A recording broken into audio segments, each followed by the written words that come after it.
કે શાંતિ જાળવે અને ભોજનશાળાની અંદર જે બહેનો હરિહર કરી રહ્યા છે એમને પણ ખાસ નમ્ર વિનંતી કે આપણે ફક્ત હરિહર કરવા માટે ભોજનશાળામાં પધારવાનું છે, વાતો કરવા માટે નહીં। એક જણો હરિહર કરતા હોય ને 8 જણા રાહ બેઠા હોય એવું ન કરે, દરેકની વ્યવસ્થા એ જાળવવાની છે। આપણે હરિહર કરી ચૂક્યા હોય તો પ્રેમથી ઊભું થઈ જવાનું ભોજનશાળામાંથી અને બહાર જઈને રાહ જોવાની, કારણ કે આવા મહાન સંતની પરિષદી આરોગવા બેઠા હોય અહીંયા કંઈક ભાગશાળી જીવ હોય જે આ પરિષદી આરોગતા હોય તો દરેકને મારી વારંવાર નમ્ર વિનંતી કે આવા મહાન સંતની પરિષદી બિલકુલ એઠામાં ન જાય અને પૂરેપૂરી કાળજીપૂર્વક ભોજનશાળાની અંદર ચોખ્ખાઈ અને વ્યવસ્થા જળવાય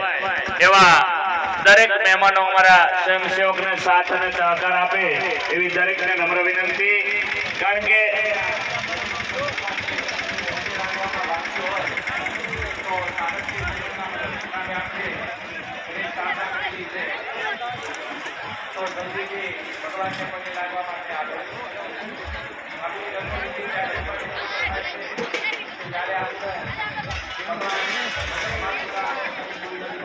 તેમજ